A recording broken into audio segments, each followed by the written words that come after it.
Just remind me how long, who gets what for when? 3 minutes. So this is a work session, so everyone gets 3 minutes. 3 minutes for everything. Yeah. Thank you. Thank you. Oh, this is a meeting, not a work session. Oh, shoot. Sorry. Meeting. Thank you, Dick. I'm like already on October.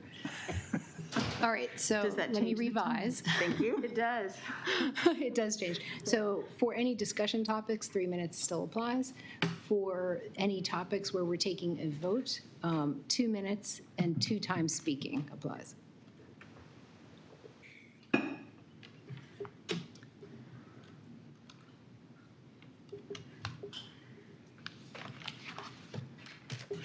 All righty. I appreciate everybody's patience. I appreciate you timing. All right, so call this meeting to order at 7:02, sorry. It's been a long week. Okay, so good evening, everyone. I'm Janet Evans, Chair of the CA Board of Directors. Please remember that this meeting of the CA Board of Directors is being live streamed. You can find tonight's agenda and background materials on the CA Board's webpage. Links to these documents can also be found in the description section of our YouTube live stream for anyone watching there. If you are virtual, please mute your microphone unless you're speaking. If you're in the room, please raise your hand to speak. I will record names in the order in which I see them. And as we move through the meeting, I will introduce each item on the agenda. Before a vote is taken, I will restate a motion as well as who motioned and seconded. If at any point you have trouble hearing me or any other board member, please say so, and I will now call roll. Andy? Present. Sherry? Here. Ginny? Present. Dick? Here. Lynn informed me that she would be running late. Tina? Here. Jess? Here. Lakey? Here. And me. Thank you.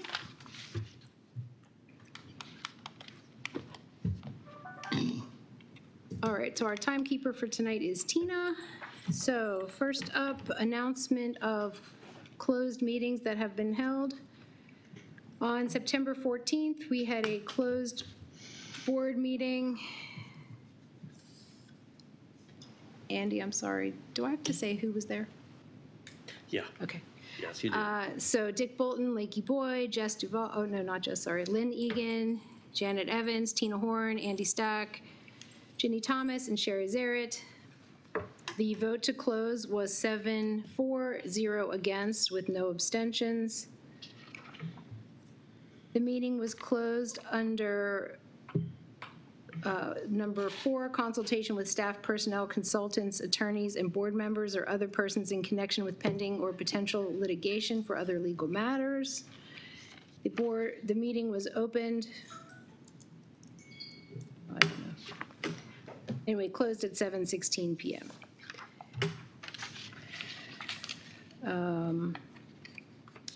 Okay, there was a closed meeting of the Architectural Resource Committee on Monday, September 13th.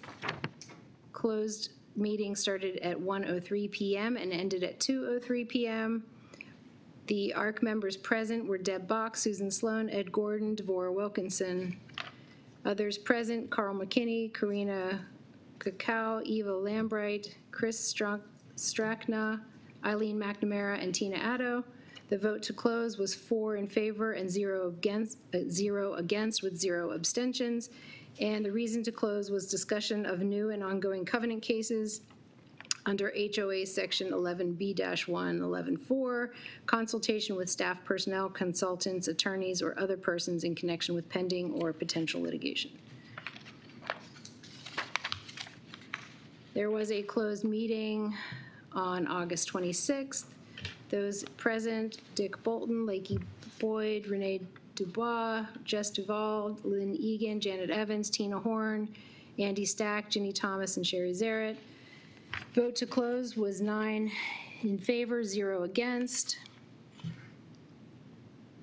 Reason to close was under 11B-111, Section 4, consultation with staff, personnel, consultants, attorneys, board members, or other persons in connection with pending or potential litigation or other legal matters. and the meeting ended at 8:26. There was a closed meeting on August 19th. Those present, Dick Bolton, Lakey Boyd, Renee Dubois, Lynn Egan, Janet Evans, Tina Horn, Andy Stack, Ginny Thomas, and Sherry Zarrett. The vote to close was 8 in favor, 0 against. Meeting opened at 7:04. Commenced at 7:04. It was closed under Section 4, consultation with staff, personnel, consultants, attorneys, board members, or other persons in connection with pending or potential litigation or other legal matters. And the meeting ended at 8:29 p.m. There was a closed meeting on July 29th. Meeting commenced at 9:23. Those voting to close, those present, Dick Bolton, Lakey Boyd, Renee Dubois, Jess Duval, Lynn Egan, Janet Evans, Tina Horn, Alan Klein, Andy Stack, Ginny Thomas, and Sherry Zarrett. The vote to close was 10 in favor and 0 against. The meeting was closed under Sections 1 and 4, discussion matters of pertaining to employees and personnel, and consultation with staff, personnel, consultants, attorneys, board members, or other persons in connection with pending or potential litigation or other legal matters. The meeting ended at 10:36 p.m. There was a closed meeting on July 22nd, 2021.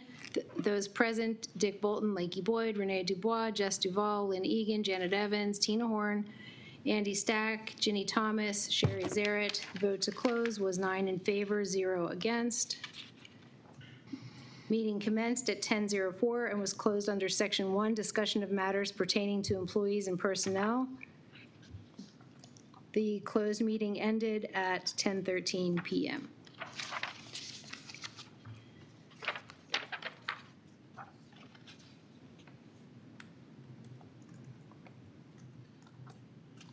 Okay. Can I have a motion to approve the agenda? So moved. Second. Jenny moved and Tina seconded. Are there any objections? Okay, unanimous.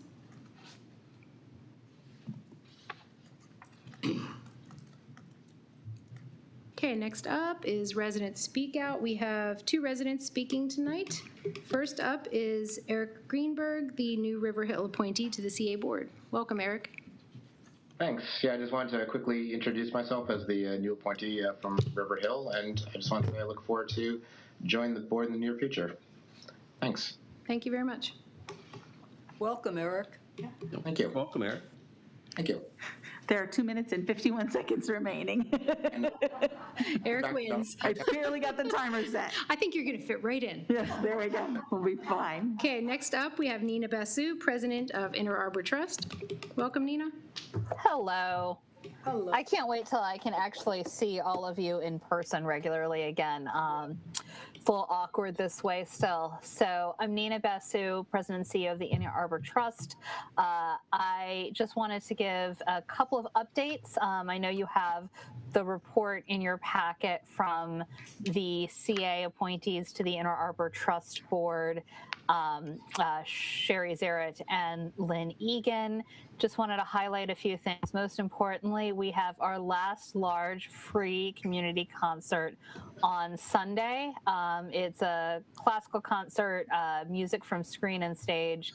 I really hope you consider coming. I've seen, I'm not sure if all of you, maybe all of you, but if not all of you, at least most of you at the Chrysalis this year, and I'm extremely grateful for that partnership. We have a few more paid events despite COVID protections. We've had an extremely successful season as we have restarted operations. I also wanted to let you all know that both pathways, East-West Pathway as well as Chrysalis Connector, are finished, completed, completely done. and the areas sodded next to those pathways. I wanted to thank CA staff for their partnership as we have been able to complete these projects along with funding from Howard County Recreation and Parks. There's a little paperwork left to do to finalize, but we're moving on to the next piece. And with that said, I wanted to also let the CA board know that the trust was awarded a grant from the Howard County Economic Development Authority for $22,000, which is helping as we continue to navigate COVID. We will be coming back to the CA board to ask for some support as we seek funding from the state of Maryland.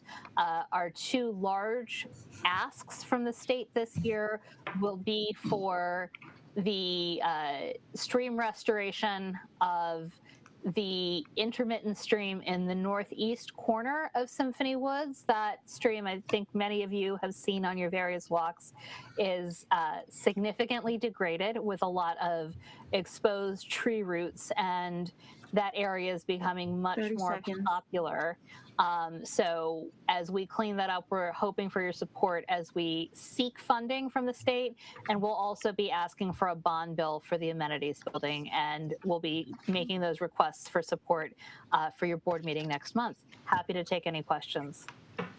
Thank you, Nina. That's great news on the pathways. Ginny? Yeah, just a quick comment.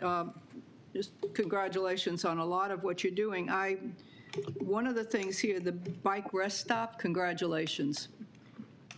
I think that's a first in the park, isn't it? It is the first. We are really excited to work with Downtown Partnership. We're so excited that they are helping with that funding. We anticipate installing everything except the water fountain. The water fountain will probably be installed in March, but we'll install everything else in late October. Thank you. Dick? Where is that bike stop going to be? Near the joint use restrooms. So the bike rest stop is some benches. It is a bike rack, and the other cool thing is that there are these stations that you can use to fix your bike. And so that will also be there along with the water fountain. So it's really a sort of beefing up the amenities right by that restroom. Wow. Thank you. Any other questions? Thank you, Nina. Thank you. Have a nice evening. You too.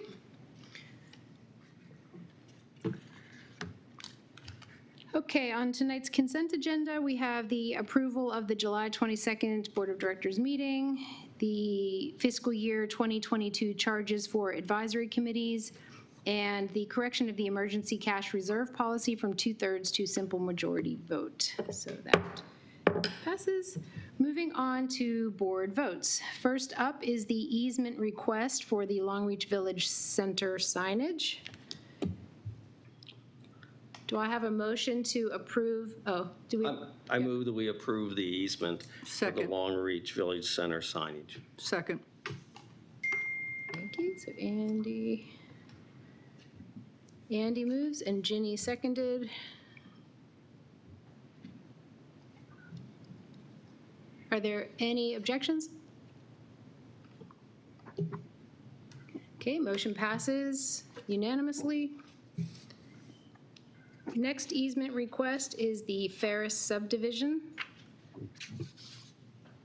Do I have a motion to approve the easement? Andy? I move we approve the easement. Just call to the board's attention that, it is subject to the property being annexed. Second. Can I ask Any discussion? Absolutely. Yeah, question. It wasn't clear to me, has the property owner agreed to that? And that's why we're requesting the easement, or is this something that we're saying, yes, we approve the easement under these conditions and that's going to be taken to the homeowner? Do we know which it is? Dennis, That one? do you know the answer to that question? The answer is that he won't agree to that term, but we would take it to him, and if he didn't agree to it, then we would not issue the easement. Okay. That's all I wanted, just clarification. Tina, did you have a question? Nope. Okay. Dick? Yeah, I'm just trying to call that up on my computer here, but it seems to be some rather odd language in that first sentence, something about discussing it or something. It didn't sound like easement language.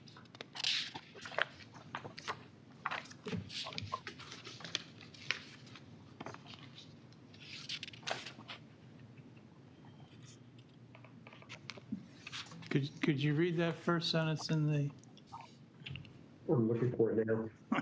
so am I. I'm sorry, I should have this. Here, Dick. Oh, here we Is that the go. one? Yeah, it says has considered whether to grant an easement. Shouldn't this be that we grant an easement subject to final staff review, et cetera? Yes. But I make a friendly motion that we change that language. Yes, Andy? That's the exact same language in the long reach signage. I think it's a standard, I think it's our standard language. But we don't generally approve them with contingencies, right? I don't know if we have an exception for that or, It does say the same thing, subject to staff final review. oh, Sherry? Yeah, but I think these are two different things. One is about signage. The other is about property easement, and the property easement clauses have been standard at CA Right. for a very long time. So I think that's what Dennis is alluding to, and that's what Dick is alluding to. So that is what we say, that we're, So what's there right now needs to be changed to whatever the standard language is for a property easement of this kind. We had a similar situation in Kingston Drive, and I know that we use 55 standard plus. language for it. look, Isn't that what's in here? So wait, The 55 plus. What's different? What are you looking at that's different? well, it's a resolution, and it says has considered to grant an easement, but it never says in here that we're granting it. It usually says contingent upon. Oh, I see. And it's Oh, okay, I see, there's a, never mind. Got to read all the way through. So it does. so we're good. It does at the very Miss end. it also? Okay. Sorry. No, thank you for being thorough. Yeah. Okay, so understanding that the contingent language is in there, Andy has moved and Ginny has seconded. Are there any objections? Okay, motion passes unanimously.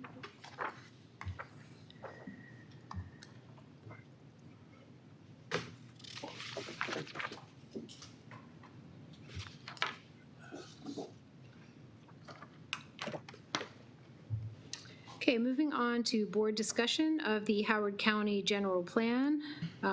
This is what we had requested, that Jessica come and help us understand how what we approved as a statement compares and contrasts with what is currently on the table.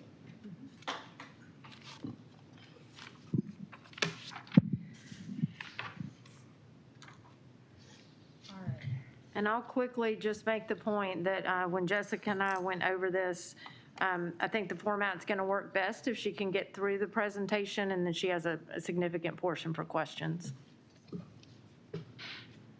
So does that mean I'm not timing until we get to questions?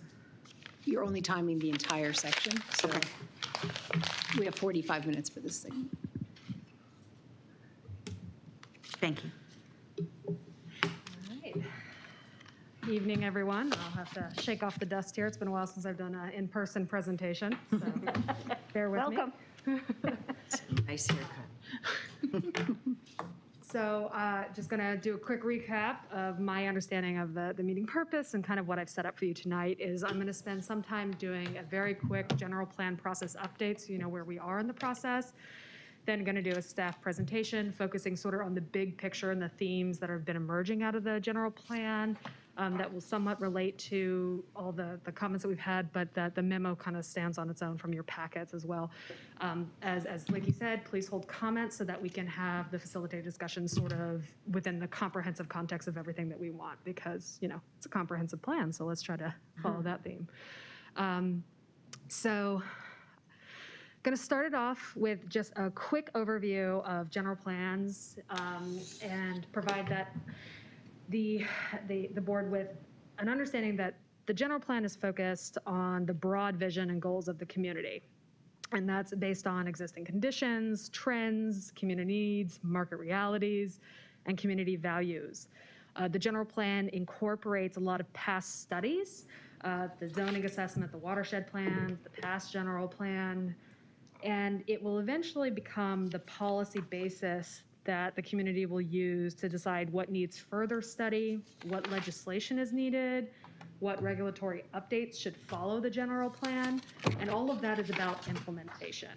And one of the reasons I wanted to stress this is that a lot of the discussion that the board had last meeting and is in your position statement, a lot of that really still falls under setting up the framework for the implementation point. So that's one of the reasons I want to kind of highlight that. And then getting into where we are right now in the process. Everything started sort of roughly in last summer at the top of this diagram.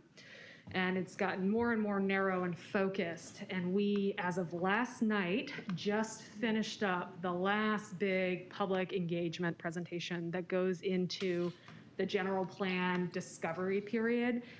And what will come out next is the actual draft, which is really exciting because then we'll see how all the pieces actually fit together. I think so far, Kristen and now I have been providing updates as pieces and segments and emerging themes and what's new and latest. And so now we need to know how does it all work together. And I will very much enjoy reading those hundreds and hundreds of pages and providing you a second update on that. So, that leads us into my kind of big picture presentation. And I wanted to start us out first with a reminder of our past, because as a master plan community, we are very familiar with doing things comprehensively and looking at through a planning lens. So we're gonna hope this video works. More than 50 years ago, Chief Designer Mort Hoppenfeld was asked what Columbia would look like in 20 years, even 40 years. Into the future. All right, you're a city planner. Year 2000, you come back. You're 182 by that time. You look at all this, it works out just the way you saw it. All the houses are there, all the people are running around being happy, dancing in the lawn and stuff like this. Are you going to be happy if it looks just like you thought it was going to look?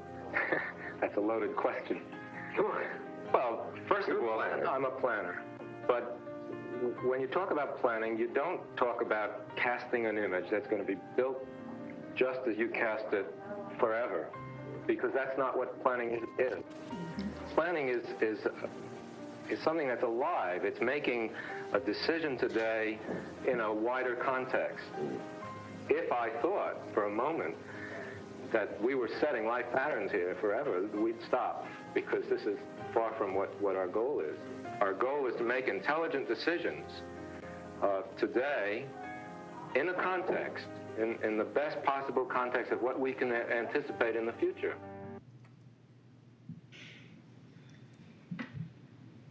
Good stopping point for some technical updates. So.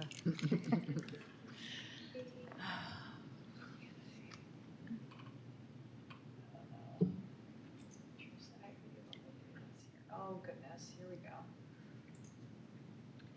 That's okay. We're going to take this time. We're going to marinate on the video that we just listened to. My apologies, guys. It was doing some feedback, so I muted the board room here.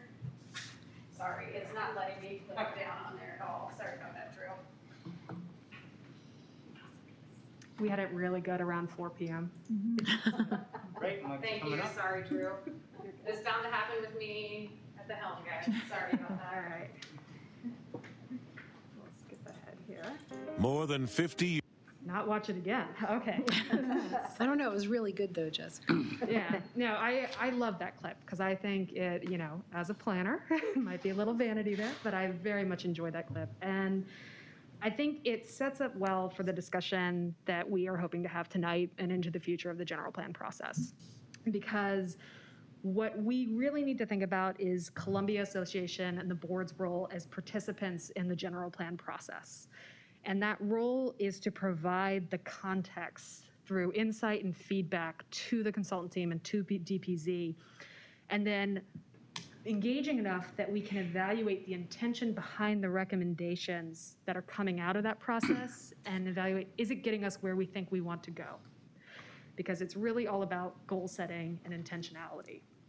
You know, and as I reminded from the first slide, the general plan, it's not about setting up the tool or the regulatory tool, it's about setting up that overarching framework. And I think so far from what I've seen out of the general plan is that it is doing that. It's been very responsive from the beginning, including the original scope for hiring the consultant team to reflect what we care about and what we have been discussing, at least in the 4 years that I've been with CA. And you can see that reflected in how this general plan is framing things in terms of character and design. And that is very much appropriate to the fact that we are an existing established community and that our future growth is going to be directed toward infill and redevelopment instead of undeveloped land. And that was very much highlighted during that discovery period and looking at all the different contexts that are on the screen before you. And as the consultant team and as we read through and take in and digest everything that's coming out of the general plan, we know that they are considering the existing infrastructure, the road networks, the existing communities, and the regional contexts. And it's a much more difficult process to do that with something that's already in the ground than it is to do something with imagining what could be. So that brings us to sort of the continuation that we've been seeing out of the general plan of the Howard County's policy of directing growth towards activity centers, addressing housing needs, and looking at environmental protections. All of these resonate very strongly with the issues that this board and the organization have raised in your position statement and your discussion concerns. And I wanted to highlight, in particular, housing, because I think in my discussions with you, that has really risen toward the top as one of the major issues. It's something that our senior population has addressed in our engagement with them. It's something our millennial population has addressed. And it gets into the ideas of affordability, access, needs, and choices. And luckily for us, Columbia actually has an amazing example of almost every type of housing form that you could ever want to have in a community. And those were purpose-built into the community from the beginning. And they were built into the community to address the different needs and consumer choices that people would make. So partly what Rouse and HRD was doing early on was designing enough choice across all the housing that they were offering to attract people. And they wanted to attract everyone. So they made sure there was a wide spectrum of that housing. We might not think of it that way today. One of my favorite examples is on the top picture of this slide. You'll see it's a row of townhomes, but actually that taller bump out is an accessory dwelling unit. It's a third floor apartment home. It's built into the fabric of our existing community the way it is. And it's not a new concept that we've seen, but Columbia and Howard County are still part of a national context, of a regional context, which means that this kind of full spectrum and diversity of housing type did not get built out throughout all of the history of Columbia. You know, there were many, many factors that go into what gets built and what type of housing gets built. And we know that for the past few decades, the type of housing that we've seen built are large lot homes, and smaller multifamily apartment dwellings, and that we have not been generating new inventory of what this different housing type is. And the terminology that has sort of been coined more recently is missing middle housing. And that's supposed to capture all of these different housing forms that we know are part of Columbia's fabric, but have not really been consistently introduced as part of the new inventory.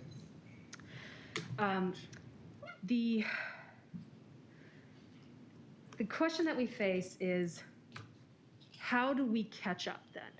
If we know that a variety of housing types is necessary to fill needs, choices, issues of affordability, and we did not include that in the development that we've been doing for the last 2 decades, how are we going to do that when we're built out in our existing communities? And what types of housing is missing? What needs to be addressed? how do we ensure that the locations that we figure out where we're going to build this into our built community still provide access to amenities, economic opportunities, and consider the impact that that housing will have, both positive and negative, on the community that we're directing it towards. The issue of housing gets into very complicated mechanisms of how housing gets built and where it goes. So it's a matter of market supply and demand.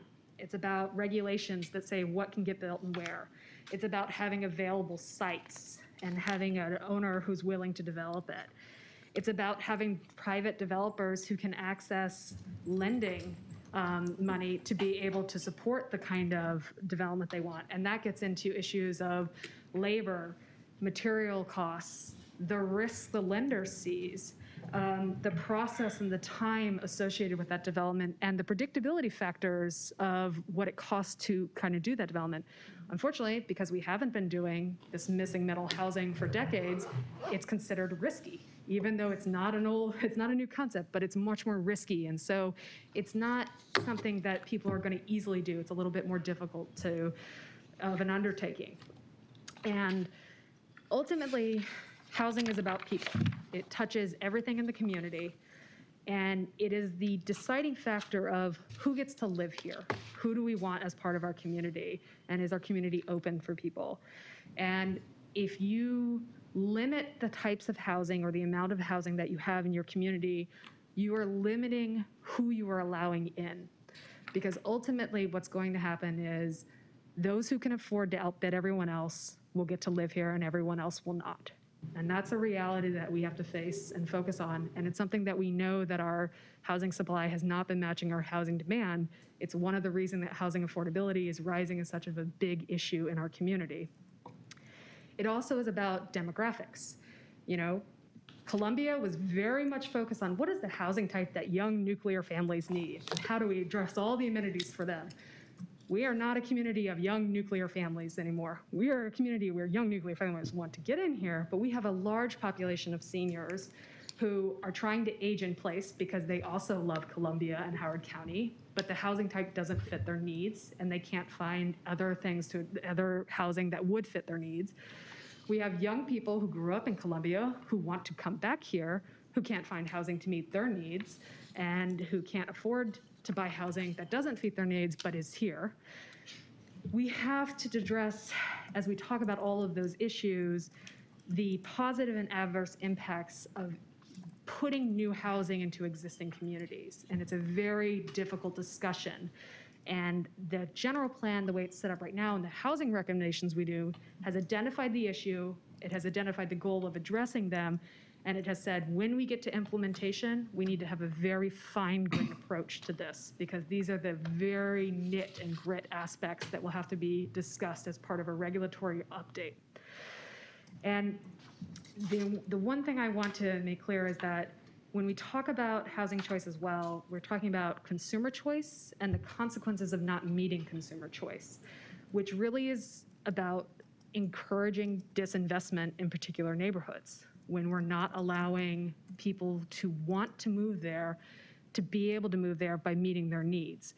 So we have to approach housing with a balance of seeking, the macro level, all of Columbia, all of Howard County, and the micro level scale of how does this affect the direct neighbors next door. And I talked a little bit about in housing as part of the reinvestment and redevelopment. And it boils down to a community's ability to adapt to inevitable cultural and economic shifts that they're going to find. So when people talk about consumer choice, that's not just in housing, it's also in how people move. We talk about retail stressors. We have done the Columbia market study to understand our village centers and understand why some of them are successful and some of them are not. What can we do to make them all successful? Because we still value them as the cultural hubs of our communities and as accessible areas that provide services to our communities. So how are they going to look moving into the future? And Columbia and the village centers and our neighborhoods, to stay relevant, they need to meet the needs and preferences of residents, workers, and consumers. So if we do not adapt to meet those needs, what we're going to face is disinvestment and decline. because the growth forces that are putting pressure on our communities right now that are kind of making us feel like we need to strengthen protections and not let things happen, those don't go away. They just go where it's easiest. And that means that all of the new reinvestment in the community may not come to Columbia. So it's about balancing how to allow that reinvestment and that redevelopment to happen while still protecting and holding on to the things that we value and care about that are part of Columbia. Because this reinvestment and recalibration includes retention. It includes identifying what is value that makes it great here. And that brings us into my last segment today, which is the future land use map. And this is where I go to handouts, which I was advised after the fact was not an okay thing during the pandemic, but since the entire presentation is built around it. Thank you, Lakey. And if you'll take one and pass it down. All right. So on your first page, what you're seeing is the HOCO by design draft future land use map.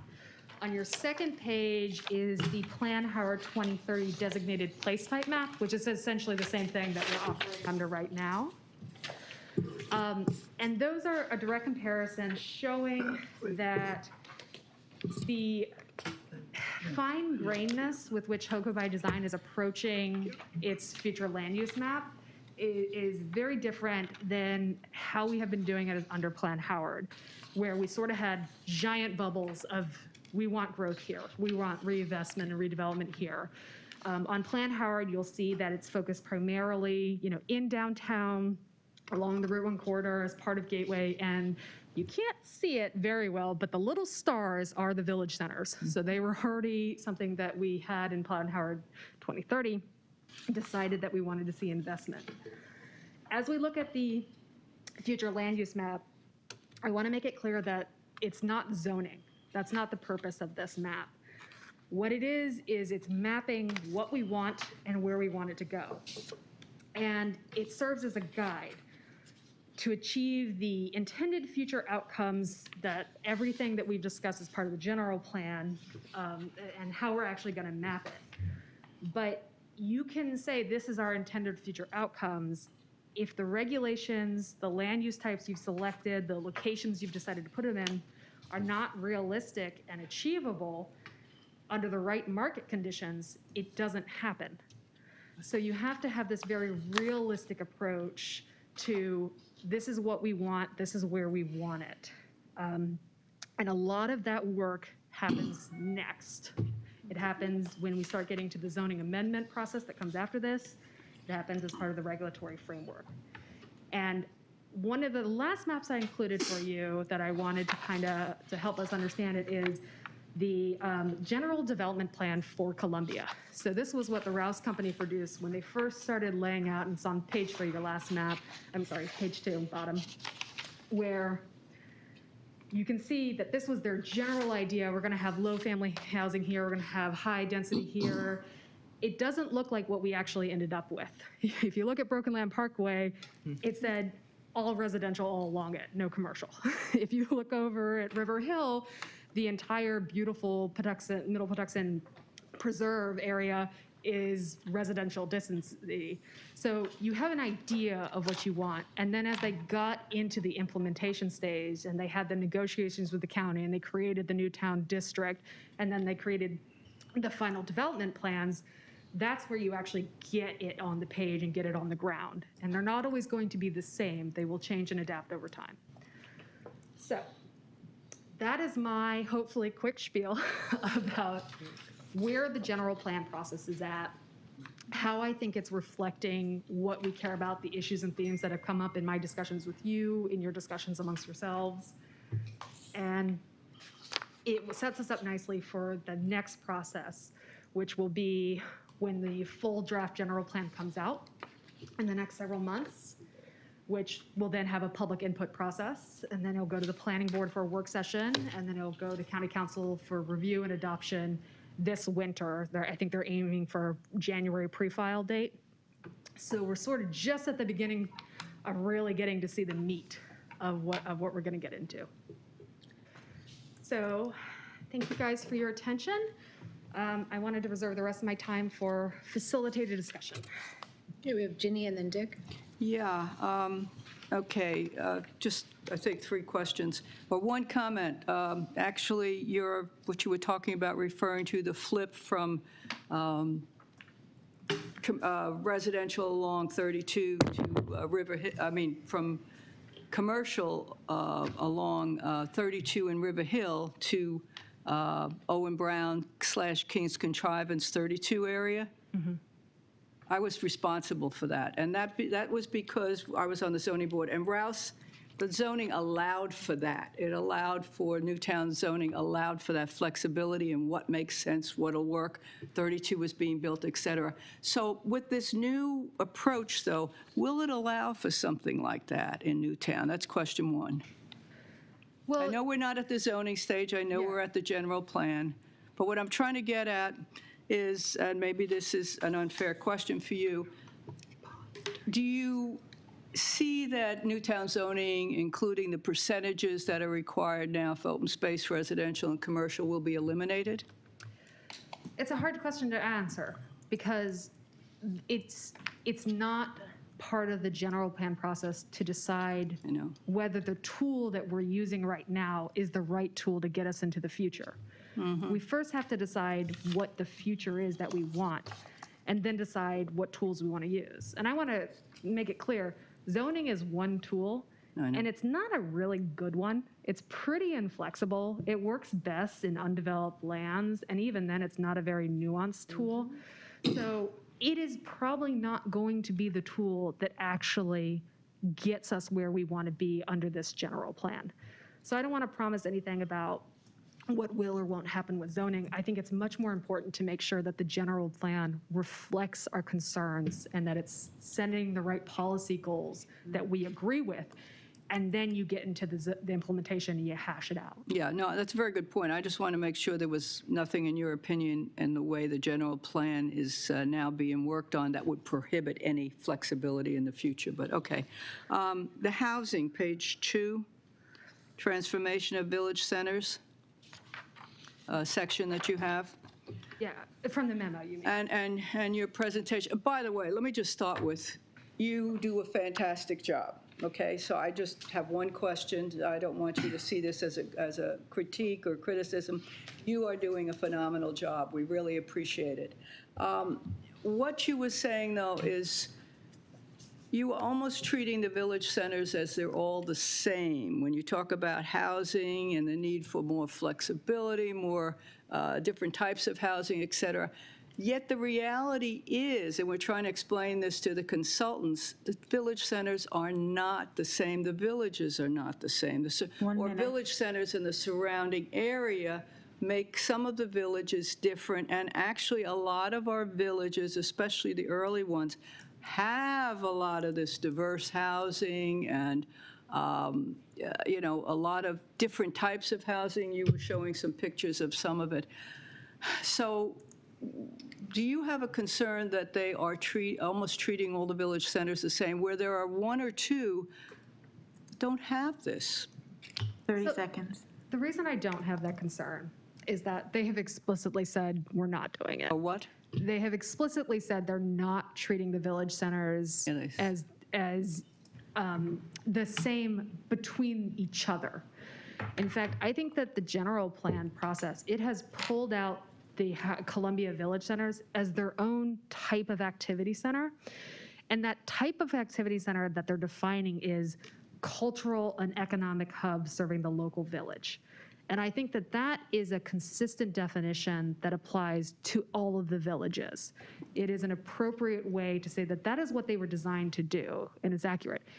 What the plan and what we're seeing out of the general planning process is that it then says the need for housing is across the board. It is across the board for the entire county.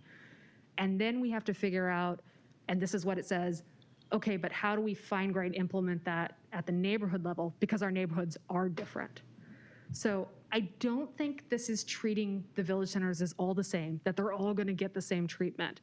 I think what it's saying is every single one of those needs to be looked at individually within this overarching context for more housing need in Howard County, and the fact that the village centers are areas that can be transformed to meet that need.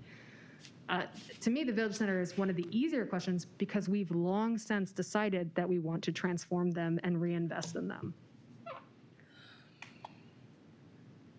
Okay. Thank you. Okay, Dick, and then Sherry. Yeah, I have a couple of questions, but the first one is, have we learned anything looking at Plan Howard 2030 and how that rolled out? And does that give us any clues as to how the new version is going to work? Very much so. And I don't want to spend, I know a lot of you have participated with the general plan process. I don't want to spend too much time on it. But what we learned under Plan Howard 2030 is that with the giant bubble of like, we're going to reinvest in this entire area, it didn't provide specificity. It didn't say how we were going to do it. And it left, the policies that it set up left too much flexibility when you got to the implementation stage, so that we spend 5-6 years arguing about what a word means. And I think that the failure of Plan Howard 2030 is that it tried to do too much on the back end.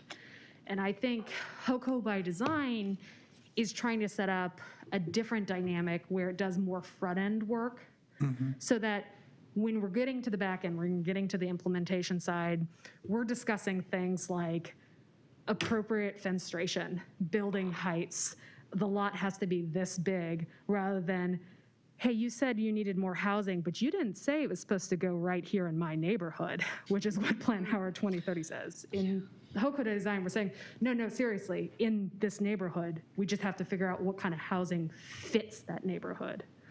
So did any of Howard 2030 come to be, or was it just a fantasy? Yeah, I mean, to be clear, I have only been working in Howard County as a planner for 4 years. And so I'm coming in on the tail end of it. But we know that we've seen that because we've seen a progressive amount of development happen under Plan Howard 2030.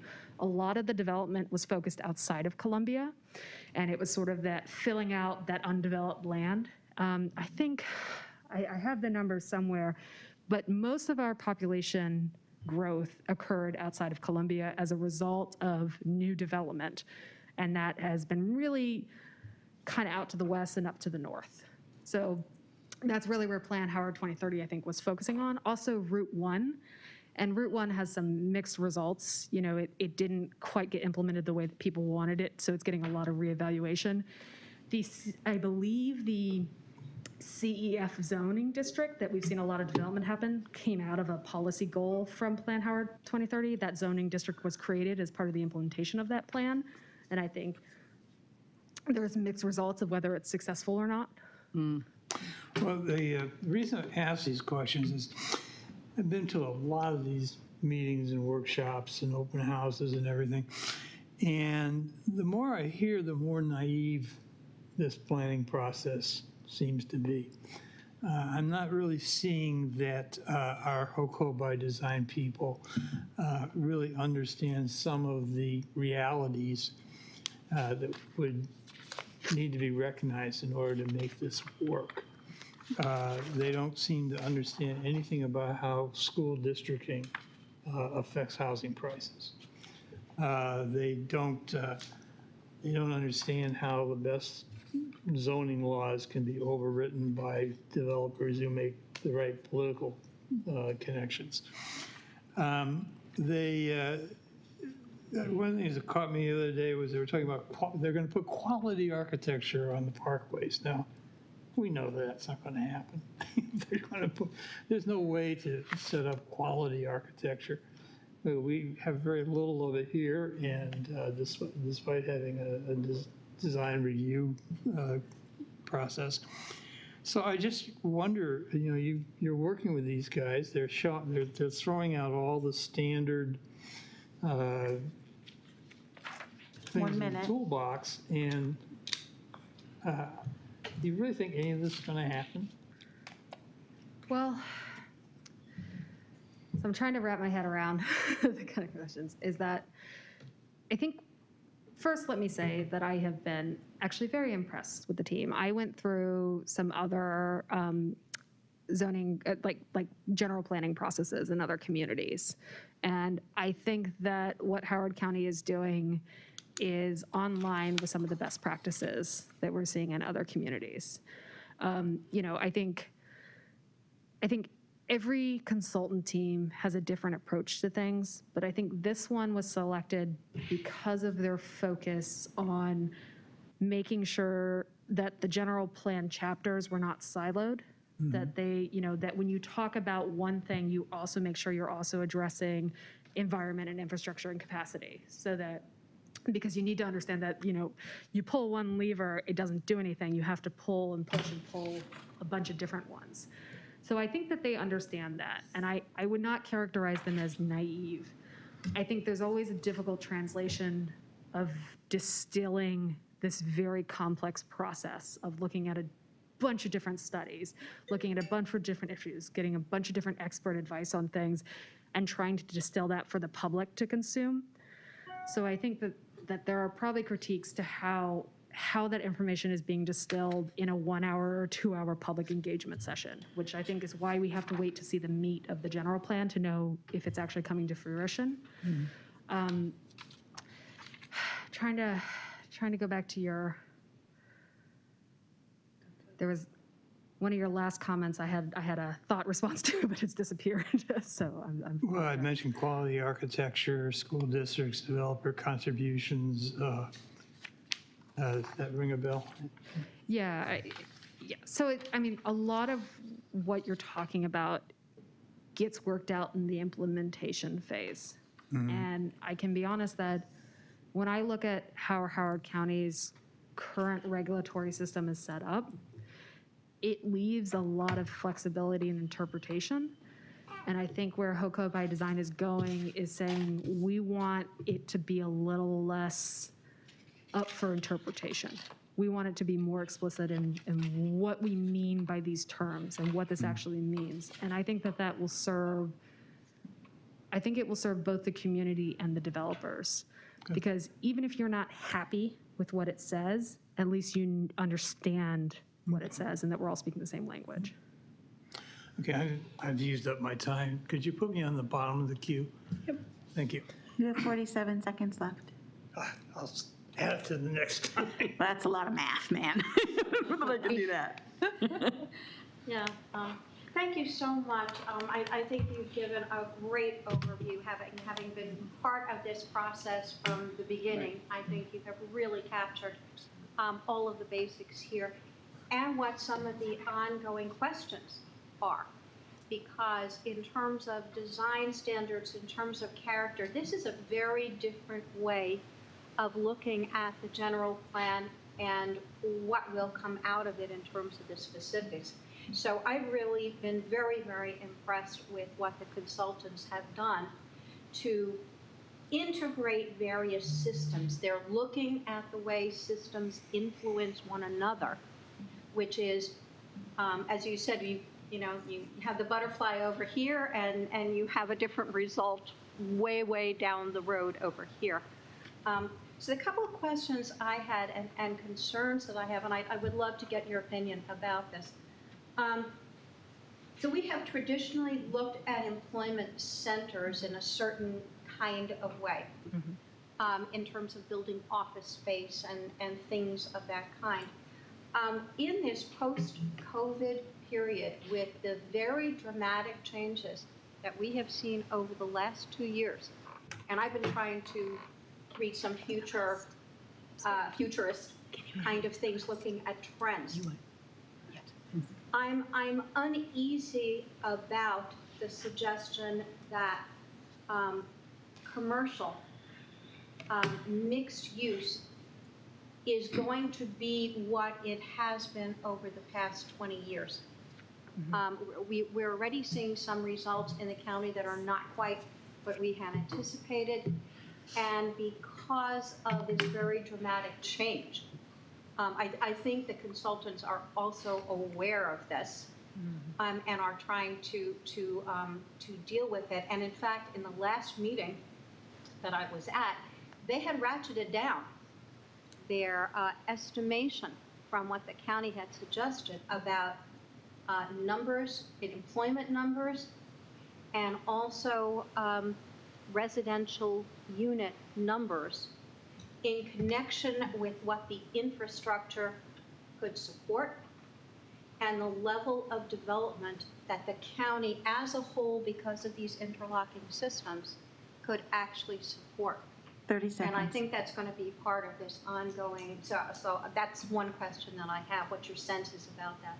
Yeah, and forgive me because it's that kind of the open notes test that I want to go back and look at the actual numbers. But I think part of the way that the numbers are being presented is that, as you guys noted in your prior discussion, Gateway has gotten pulled out as something that we don't want to contribute, we don't want to put numbers to right now because we want to do a more detailed master plan for that.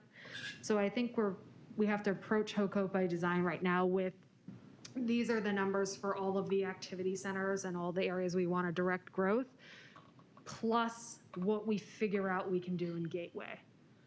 And that's sort of the next big thing, which is very similar to what we did for downtown Columbia. You know, that the downtown Columbia framework is kind of a perfect example of what we might see as we start evaluating and studying a master plan for Gateway, that it is, you know, Columbia plus downtown.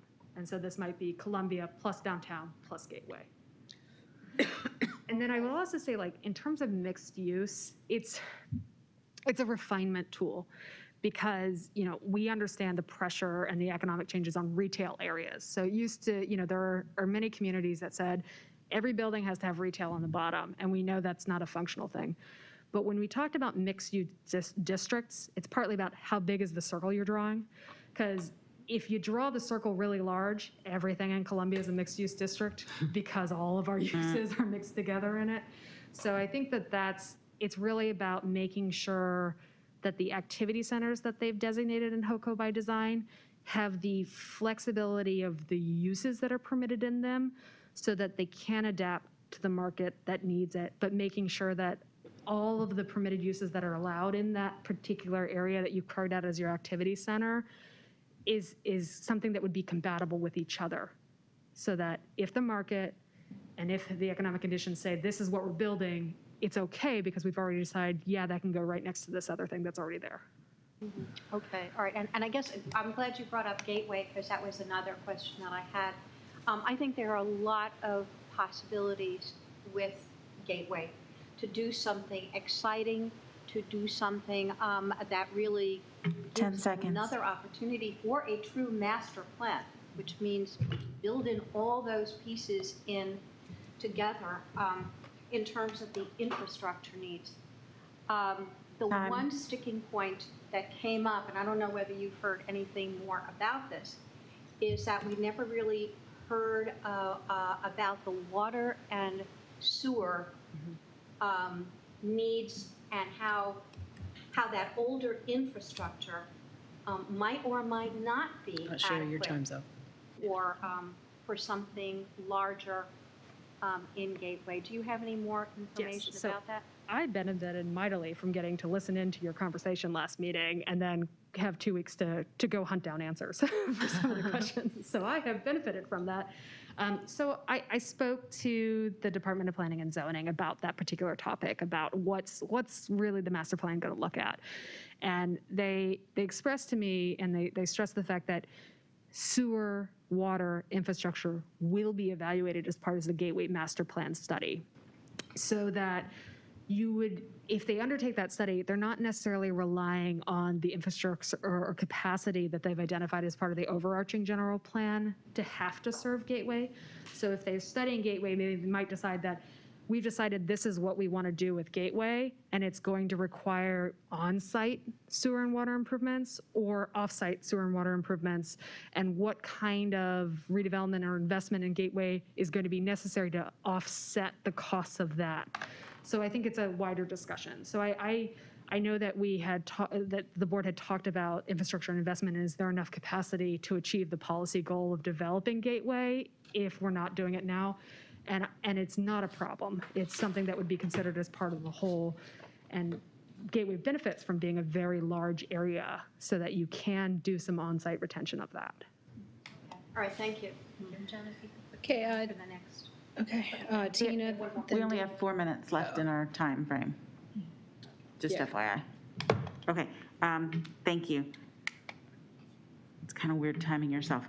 I wanted to pick up on something you said and offer my respects to your expertise, having learned and participated and seen other communities doing what we are now doing. I wanted to ask 2 questions related to that. Within this process, are we in the right time and the right place to address, 1, the massive climate crisis that we're in, and 2, the wider community conversation about diversity, equity, and inclusion? Are those being addressed? Are those being addressed? Are they being addressed appropriately? Are they being addressed well? No, they're not being addressed because this isn't the right time for that. So I wanted to hear your guidelines on that. I would say that I would rather answer that after I read the draft plan to actually see how they get integrated. But I will say that from what I've seen, like one of the, in the very limited amount of time they had as part of the draft plan workshop series to like throw some recommendations about what's going on, out of the 5 topics, one of them was the environment with a particular focus on the climate. So the fact that that rose to the top as one of the top 5 things we want to talk about means they're taking it very seriously. And then as part of that, the equity component, it was also the council equity initiative where they had a lot of roundtable discussions and a group leading discussions about what needs to happen in the county, and that's all getting roped into this. I think this actually brings back to remembering what I wanted to say to Dick, is that Howard County almost over plans more than anything. Like we have so many studies and initiatives and committees and plans and considerations. And what I'm excited about is the general plan is the time you take all of them and put them all together. And so it's about making sure that that's actually going to get done. I think it will. And if it's not reflecting to the degree that we think it should, we have this opportunity to comment to make sure it does. Thank you. Yeah. Okay, we're just 40 about seconds left. We're just about at time, so we'll let anyone who hasn't spoken go, and then we can vote to extend if you care to. But Andy, do you want to go? Just a couple of things. Thanks, Jessica. A good presentation. When we talked about the full spectrum housing, you kind of alluded, and I did at the last meeting with the county. You've got the early villages. Let's call them the early villages, and you got the later villages. And the early villages did exactly what you said: a wide spectrum of housing, all different types. When I saw your loft apartment, I was thinking like Oakland Mills. They have those right sitting on Kilimanjaro. I think it's Kilimanjaro. Mm-hmm. Yeah. I mean, so it's like, boy, you're right. You see all different types. Now, in I'll call the 4 later villages, it changed to, I'll say, more of a single family type housing.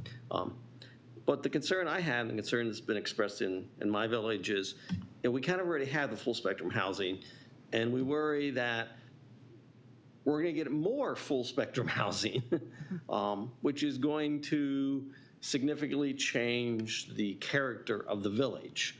And I get the same sense from Oakland Mills, where you already have the full spectrum housing. That doesn't seem to be addressed because it's just kind of one of these blanket things. Oh, we're going to do full spectrum housing everywhere. And so that is a big concern. And I can tell you it's generating a lot of the conversations about, no, we're not going to take more full spectrum housing if we already have it. Because we're worried that if you add more full spectrum housing, we're going to lose part of that spectrum. And the difficulty is those 5 earlier villages have probably the less expensive land values. And so that they would be targeted for a redevelopment effort simply because it's much more 1 minute affordable to do that. Mm-hmm. So that's a concern. The other thing, which I haven't heard anybody talk about yet, is there's a lot of good ideas within this whole general plan, but priorities. because I don't think that there's actually enough infrastructure to do everything that they would like. And so, to me, it's like, okay, what would I do? Well, I would like village centers to be kind of like at the top of the list. 30 seconds. Before we get to, I'll say, expanding the PSA or something. I would like Gateway to be done versus something else. I'd like to see some of the activity centers on 40 done before something else. And that's my worry, that we've got all these great ideas out there, but I don't think anybody's looking at all of that isn't going to be possible. And so if you're not careful, the lower hanging stuff is going to get done, and we'll never get to the top stuff. And that's a concern for me. Yeah. All right.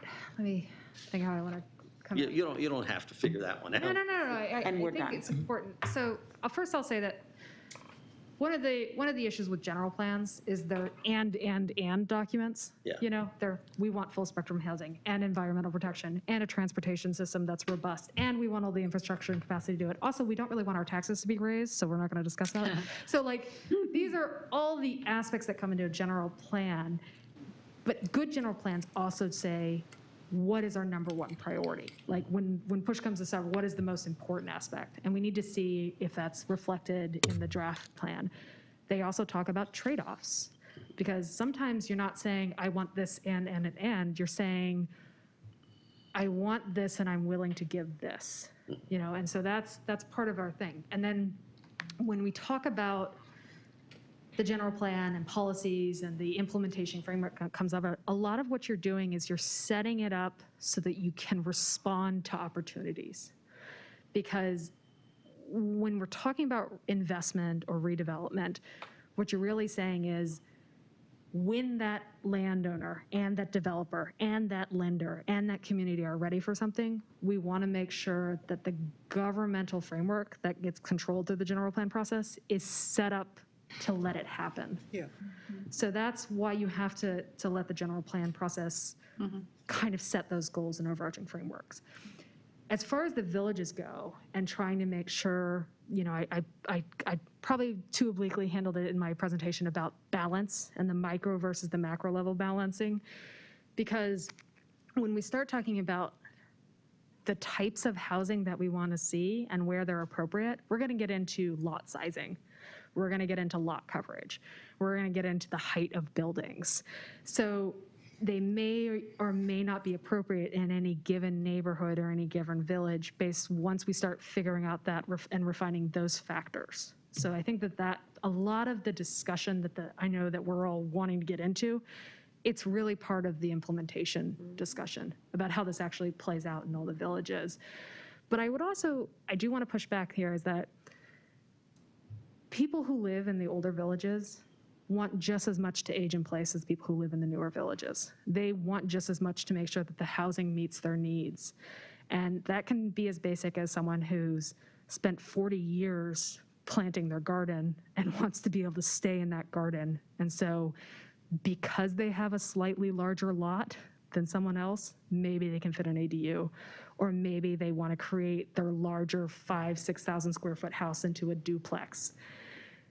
Converting that size home into a duplex doesn't change the character of the neighborhood. Everything on the outside stays the same.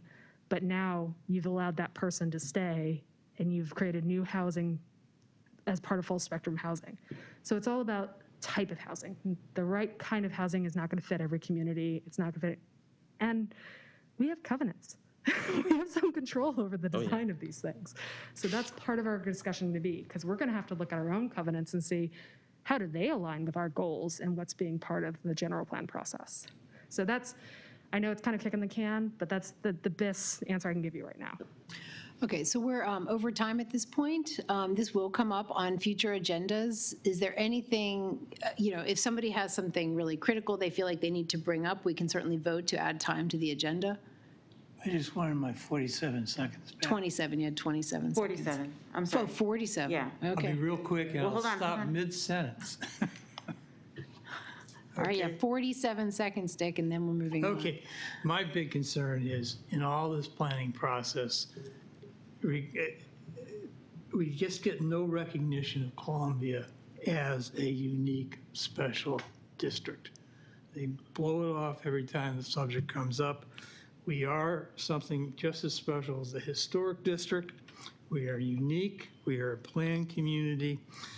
We are a key part of the county. We need to be seen as Columbia, and I don't get any sense that they care about that.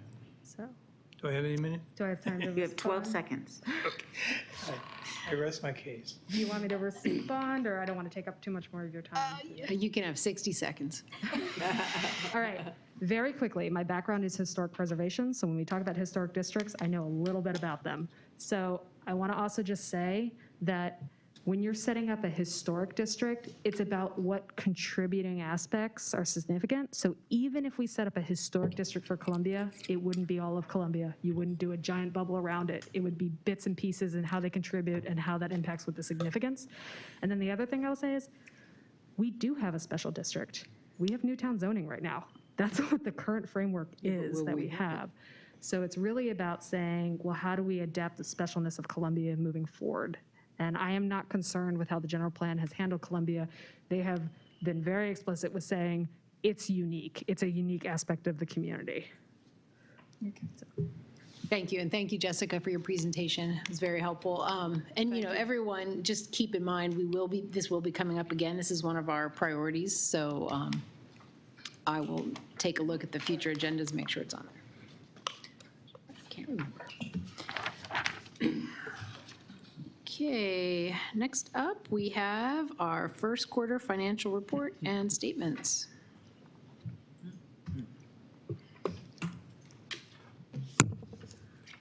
So the first quarter financial report, which is really a kind of a giant P&L with a profit and loss statement with capital projects and other special reports, membership, and other data, was presented to the audit committee on Monday. the 20th, right? Yep, Monday night? Monday. Monday. Thanks. And so there was a good discussion. I wanted to note that those conversations are now recorded, and the audio is posted on the CA website, so you can go back or listen to them if you were not present or you wanted to follow up on that. Just an overview, the CA completed the first quarter about $3.5 million, or almost 11% over the budgeted increase in net assets. The increase in net assets is the bottom line for nonprofit. It's the excess of revenues over expenses as an increase, or the reverse if it's a decrease. And approximately 1.5 million of that variance is related to the accounting for how we closed Haven on the Lake. How we accounted for the closing of Haven on the Lake. So in the memo, the narrative that describes the report, I go into some detail on that. But basically, Haven closed April 30, and you would have seen in the year-end financial statements, we talked about we were able to accrue for the future commitments and expenses net of the future sublease income as a liability, and then sort of amortize that over the life of the lease, the remaining life of the lease. So that's very complicated, but that's accounting, that's makes up 1.5 million of the variance. The rest of the variance is due to income from the annual charge being higher than budgeted. We still expect, and we were told by the State Department of Assessments and Taxation that they were not able to process all of the commercial abatement requests in time for the July 1 billing. They said that they would complete them by the October supplemental billing, and we'll see what's happening there. So that's why we project a favorable variance in annual charge revenue for the year, but not as great as it is right now.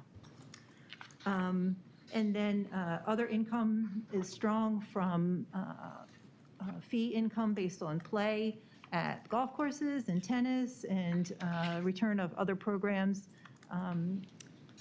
And the membership income was nice and solid for the quarter at budget, and looks to be improving over the rest of the year. We had really strong membership sales through the first quarter.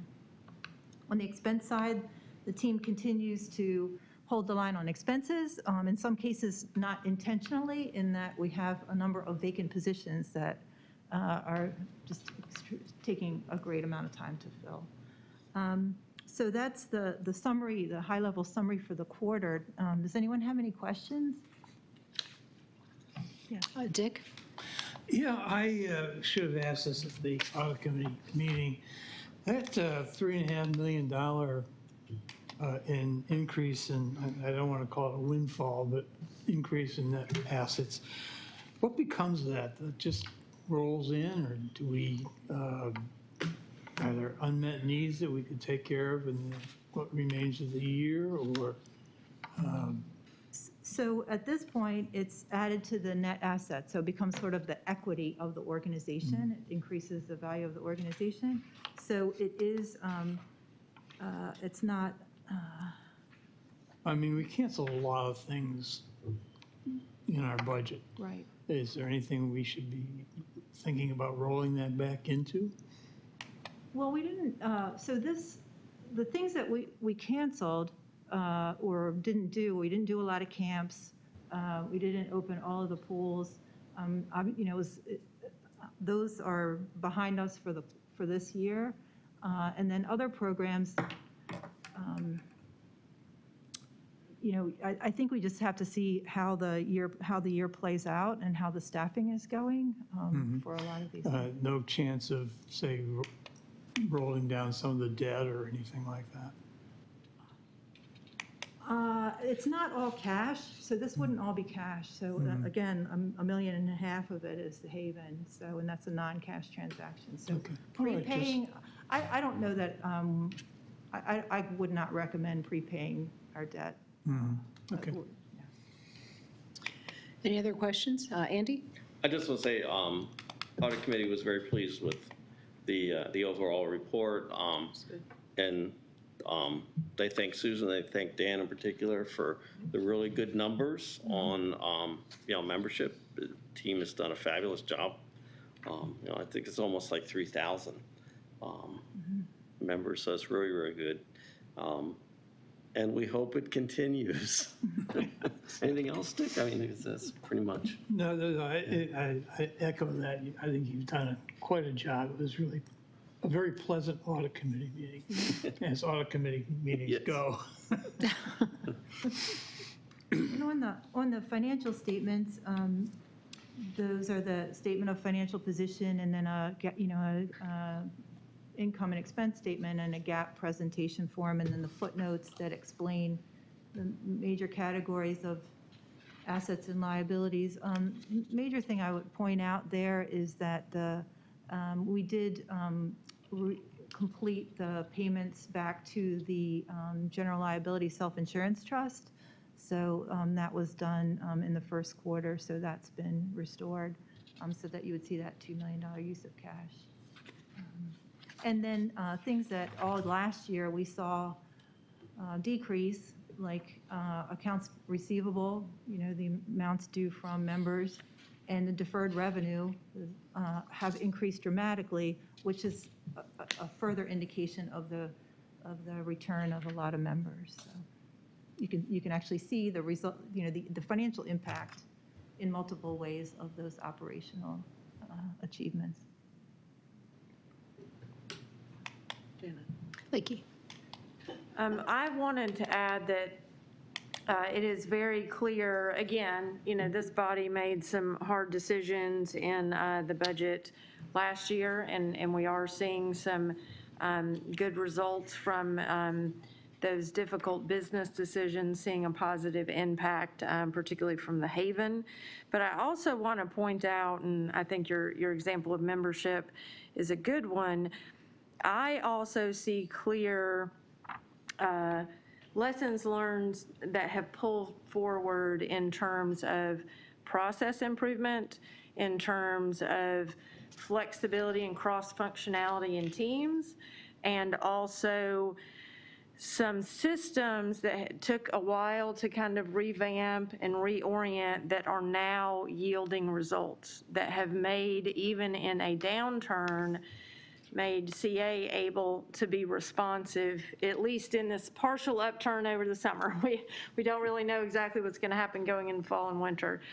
But I just want to say that the evidence is there of a lot of the hard work that went in, the continued fiscal stewardship, but really some systems and process improvement that's already kind of downstream that we're benefiting from, and we're still investing in those and making changes now. So I think that this performance also reflects that, which I think is an important element to share. Thank you. Tina. Is it possible to get an example of one of those systems? Is that appropriate, or? Well, sure. Probably the most obvious one is some restructuring that, I mean, Dan, if you want to fill in any specifics, but it was probably, from what I can tell, at least a few years, and definitely the year prior to the pandemic, there was a real push, but it was during COVID that there was a real shift in kind of the mechanics of how marketing was getting lead generation and going into the sales team and then going into membership. I think that's a key piece, that pipeline actually opened up, was populated in the right way, and we're now kind of seeing the other side of that. I think another one would be there's several systems in finance and even access from employees that we were able to streamline into an electronic format and shift software platforms that had perhaps been talked about for years but had not been executed, but the need to go remote mandated it and made it necessary. So I think that those are pieces that it can be easy to overlook happened during COVID, but I think we actually now have a value add from it. Thank you. Thank you. Any other questions on financial statements? Okay, let's move on to the dashboard.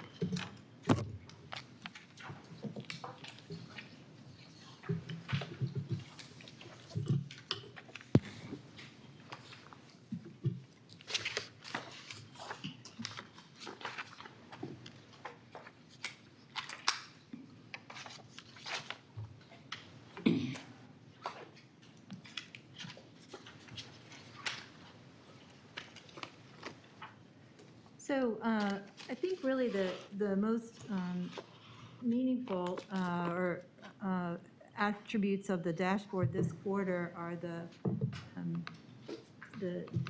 Clarabridge related pieces. And so I'd like, Dan, if you want to. Thank you. Yeah, so the Clarabridge, we talked about it in the last quarter, and it was very strong. The members who have been coming back and visiting have been very happy, and it continued into the quarter that just ended. We actually, again, I said this last time, so I hope I continue to be a broken record. This was our best overall Net Promoter Score ever, so it's continuing to grow. It's really a combination in the upper right-hand corner with the word cloud. There's a whole lot of green there and some big things, but you see they're friendly, very staff-friendly. The staff has gotten a tremendous amount of positive feedback on the last two surveys. Andy and I were talking about this coming in. He made a comment about the staff at Supreme, and it was, really, we were fortunate, and it goes to show the kind of staff we have. When we reopened, we didn't have to go hunt for staff. People raised their hands and said, we want to come back and help our members. And that really translates to the work that the staff is doing and how the members are being received within the facility. So we've been very, very happy with that. I'm going to just call out a couple things. And in the multicolored boxes in the middle, we have our normal Net Promoter Scores for each of the facility groups. But we have 3 there that aren't labeled as Net Promoter, and 2 you've seen before, but there's a 3rd one that's a new one.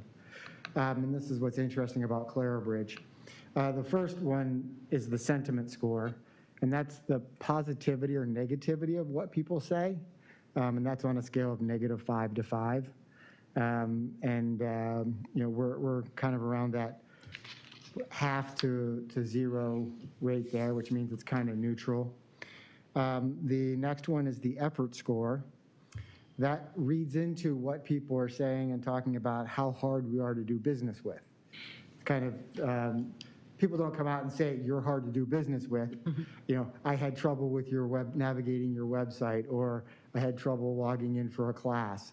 You know, then it begins picking up things like that. Or conversely, it was so easy to check into the pool. You know, so we look at that, and that's a -5 to 5. We slipped down to a -1.4 there. We were starting to get to the point, this survey happened early July, so we had just lifted the mask mandate. So we still had a lot of carryover from that, and we saw some of those things carry through on the effort. And the third one, which is interesting, and we're still kind of wrapping our head around it a little bit, is emotional intensity. It's feelings that are wrapped around what someone says. Sentiment, which is positive and negative, don't necessarily connotate feelings. And emotional intensity measures those feelings. It doesn't measure it as positive as negative. It's from 1 to 5. It's from low emotional intensity to high. And then there's really not a correlation to the other ones. You know, you can have a high sentiment and a high emotional intensity, or vice versa. Just like somebody can be a promoter, but also write you a scathing feedback, or vice versa. You can never predict. Dan, is there a scale for the emotional intensity? It's 1 to 5. Oh, okay. And 1 is low and 5 is high.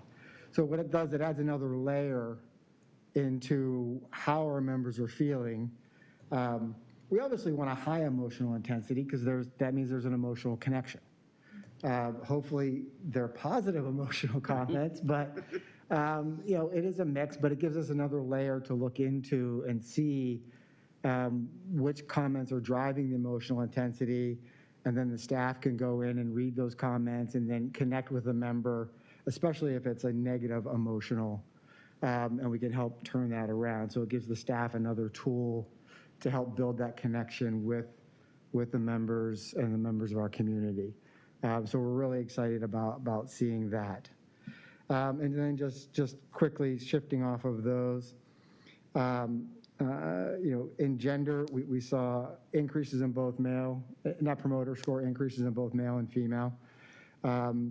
And age, there's a little bit decrease in the youngest and the oldest, and it revolves kind of around the pools, but it really wasn't statistically significant. It was just minor changes. But all the middle age groups all increased. It's interesting. It's usually kind of the other way around, where it's kind of a smiley face U curve across the age groups. This time it was kind of a frowny face. But it's always interesting to see. But it revolved around pools and the Net Promoter Score. I made comments. The positive was driven by the staff and the facilities overall, and the negative, pool bathhouse cleanliness. That's always a challenge during the hot, busy summer days. And then just kind of getting programs back to normal. Like I said, at this point in the summer, people were ready to get back to normal and get things going again. So it's amazing to me, the cost of new membership, how much that dropped between fourth quarter and first quarter. I mean, that's kind of insane. And I guess that just speaks to that pipeline and how many leads that were generated. You know, other than like summer and people being ready, do you think that there were other contributors to that, like, or was it just the timing of the year? It was two things. It was the summer. You know, you had the pools. So while all membership categories increased, play memberships increased. You know, play memberships were almost back to normal. They pretty much were back to normal. But fit and play also increased dramatically. So it was that, but it was also, you know, we'll look back and call it the summer of freedom. People were, you know, frankly, a lot more carefree and ready to make things happen. That being said, the usage on the indoor facilities is still increasing comparatively. If I look at, you know, the same month compared to 2019, But, I think it was Andy's comment, sales have slowed down a little bit in September. But it is September's always a quirky month because of schools, and I think this one's a particularly quirky month. I think there was kind of a perfect storm in the summer of the mandates being lifted, everybody feeling good, and everybody really being energized about kind of moving back towards some sense of normalcy. And then the outdoor pools as well. I mean, even with the 16 outdoor pools, we saw over 80% of our normal usage. Thank you. I'd say a component, Tim and I talked about this as well, is also data refinement.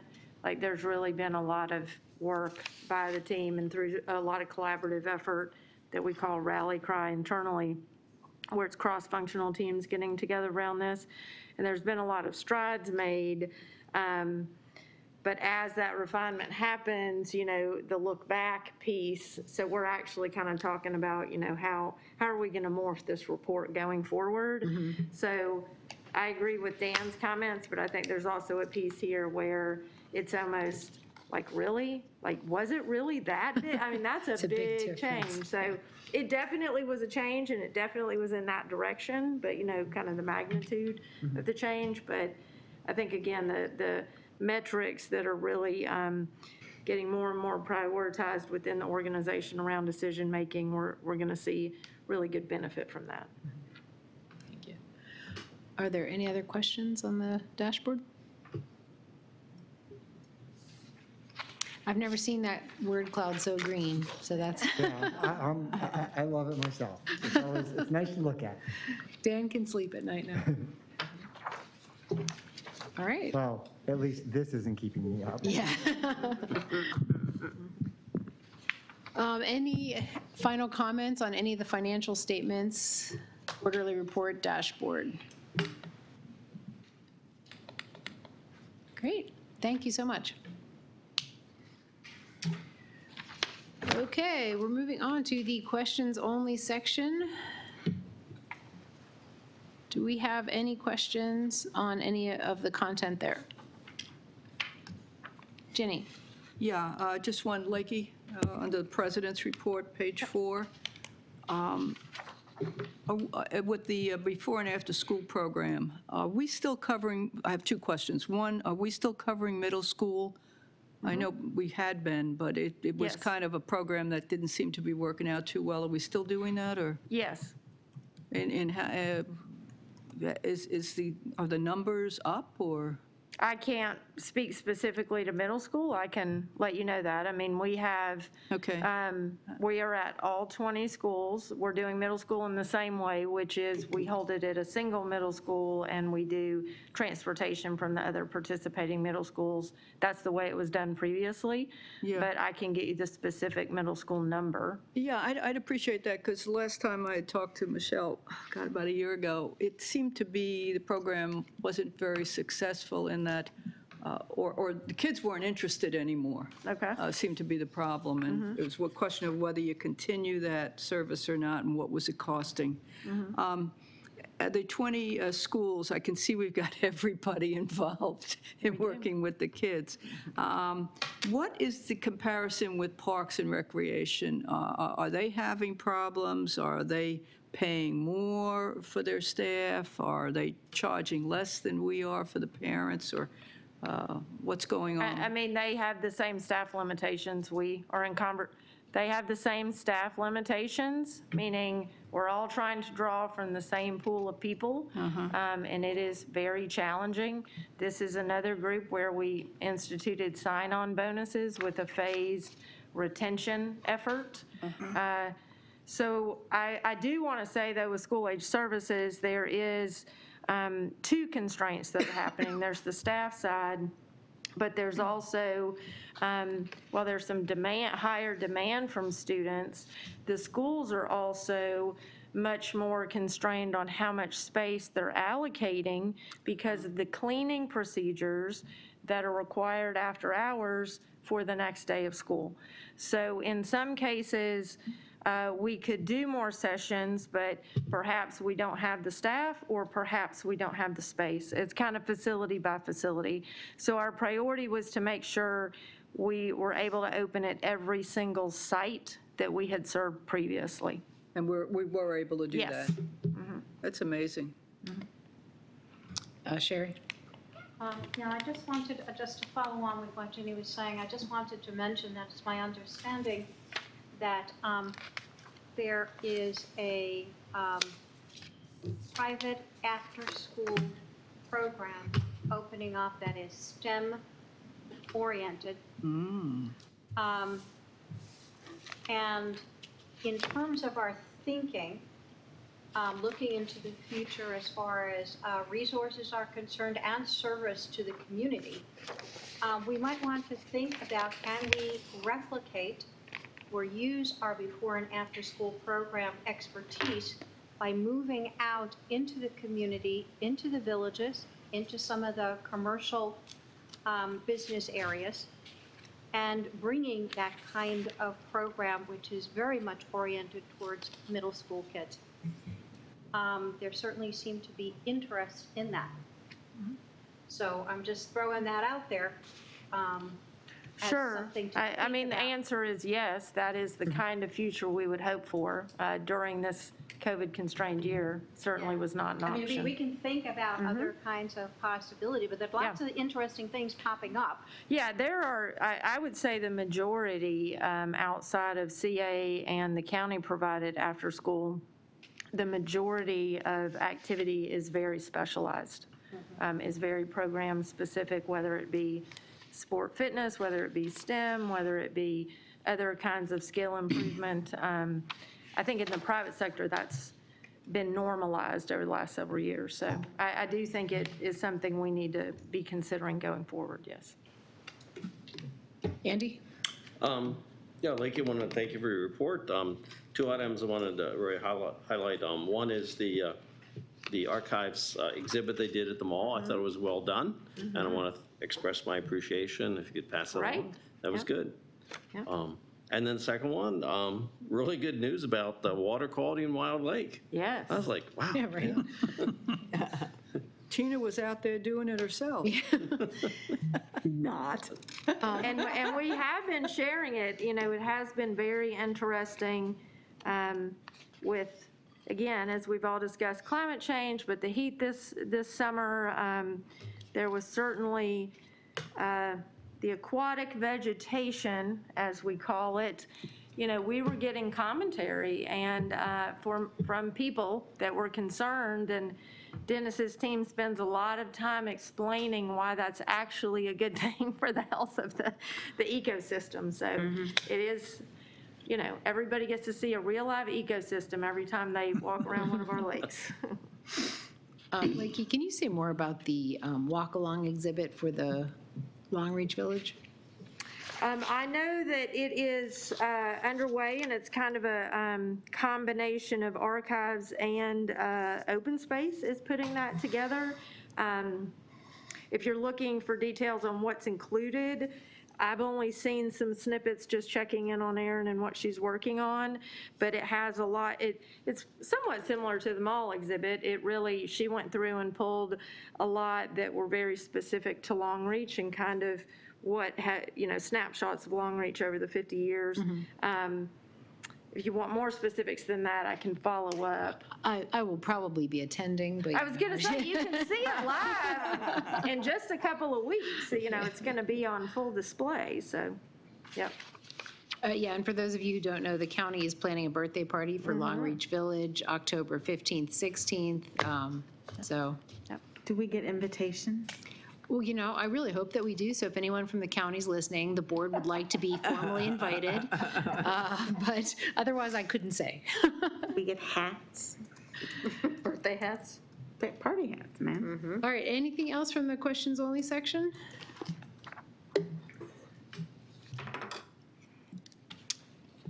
Okay, proposed new topics.